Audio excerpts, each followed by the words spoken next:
जब सुने के होई भोजपुरी गाना बस बजे के चाही गाना।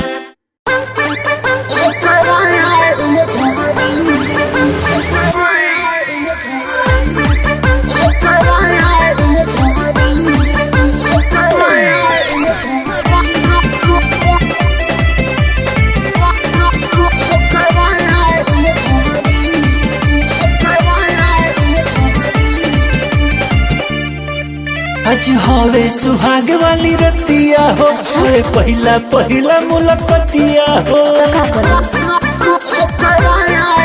आज हवे सुहाग वाली रतिया हो, हवे पहिला पहिला मुलाकातिया हो। आओ पांचा में धो धो के प्यार करे नाना ए राजा जी जोरी के होई सुकुवार जी धीरे से आकावार धरे। हे राजा जी जोरी के होई सुकुवार जी धीरे से आकावार धरे।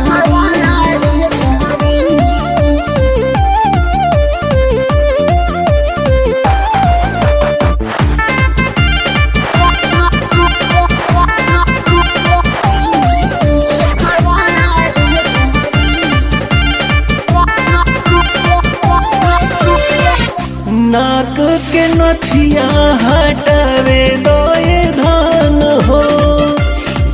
कुल आदत न पड़ेला पसान हो। नाक के नथिया हटावे दो ये धान हो। कुल आदत न पड़ेला पसान हो। सुन छुए न देबू कया चार परी नाना हे राजा जी जोरी के होई सुकुवार जी धीरे से आकावार धरे।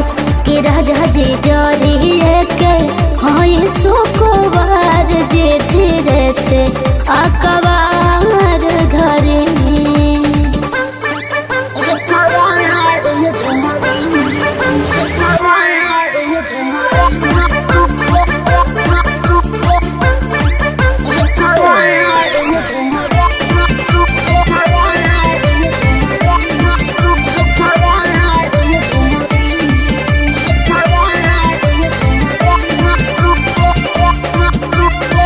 होठवा के होखे द होठ से मिलान हो।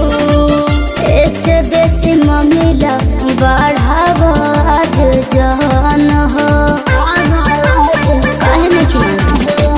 होठवा के होखे द होठ से मिलान हो। ऐसे बेसी ममिला बढ़ावा आज जान हो। लोकनाथ सुमित एतबार करी।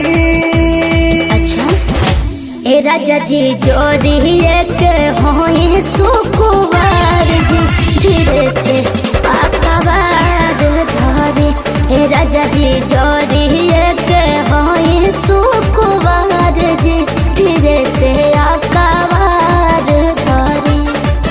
आज हवे सुहाग वाली रतिया हो, हवे पहिला पहिला मुलाकातिया हो। अच्छा पांचा में धो धो के प्यार करे नाना ए राजा जी जोरी के होई सुकुवार जी धीरे से आकावार धरे। हे राजा जी जोरी के होई सुकुवार जी धीरे से आकावार धरे।